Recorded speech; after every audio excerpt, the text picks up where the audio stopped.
안녕하세요. DA 성형외과 구영구 원장입니다. 오늘은 세상 모든 성형 고민을 읽다 리프팅 편을 시작해 보겠습니다.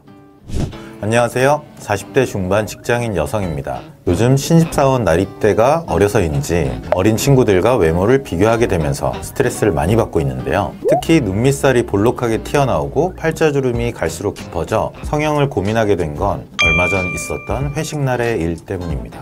회식 자리에서 직원 모두 어느 정도 취한 상황이었고 신입사원 한 명이 긴장이 풀렸는지 제 나이를 50대 중반으로 봤다는 얘기를 듣고 너무 충격에 빠졌습니다. 앞으로 이런 말을 또 듣지 않으려면 제가 어떤 수술을 하면 좋을까요? 살짝 나온 경우에는 눈 밑 지방 재배치라고 해서 결막, 눈 안쪽에 결막을 통해서 지방을 제거하고 일부는 재배치하고 좀 볼록 튀어나온 걸 줄일 수 있고요.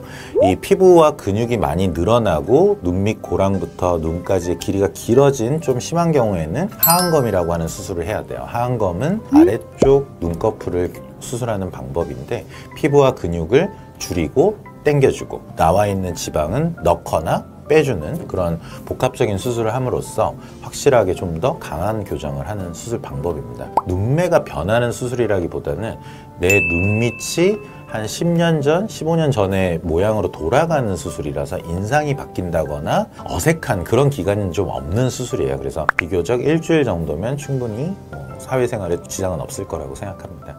오히려 이제 리프팅에서 가장 어려운 것 중에 하나가 팔자인데요. 가장 효과적인 건 팔자 쪽에 입안 절개를 통해서 실리콘 보형물을 넣는 게 가장 큰 볼륨을 채워줄 수 있어요. 하지만 이거는 약간 보형물도 들어간다 하기 때문에 좀 부담이 되는 경우에는 필러로 볼륨을 채울 수도 있고요.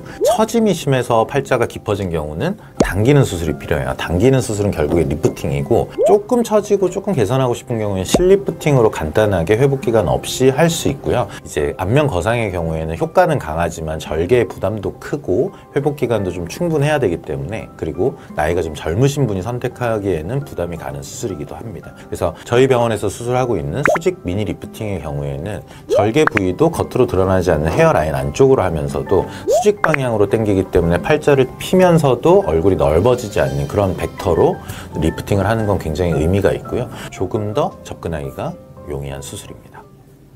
안녕하세요 원장님. 저는 얼굴이 남들보다 긴 탓에 너무 나이가 들어 보여 고민인 대학생입니다. 이중턱 라인도 살 때문인지 많이 처져 있어 더 길어 보이는 느낌입니다. 어떤 수술을 해야 얼굴도 짧아 보이고 어려 보이는 효과를 줄 수 있을까요? 저는 오랫동안 컴플렉스였기 때문에 꼭 수술을 하고 싶거든요. 도움 부탁드립니다. 얼굴이 긴 경우에는 어떻게 보면 이게 이중턱 연조직이 좀 더 내려와 오고 처져 보이는 경우가 있을 수 있어요. 이런 경우에는 이중턱의 지방을 충분히 제거하고 근육이 늘어나 있는 경우에는 근육을 묶어주는 경우도 있고요. 아니면 피부 자체가 좀 처져 있는 경우에는 실로 당겨서 이렇게 빨랫줄을 팽팽하게 하듯이 딱 올려서 이중턱의 각도를 만들어주고 정면에서 보이는 이중턱 부분의 연조직 양을 줄이면 얼굴이 짧아 보이는 효과가 강하기 때문에 리프팅이 얼굴을 짧아 보이게 하는 역할도 할 수 있습니다. 오늘은 세상 모든 성형 고민을 읽다 리프팅 편을 준비해봤는데요. 오늘 영상이 좋았다면 구독, 좋아요, 알림 설정 부탁드리겠습니다. 감사합니다.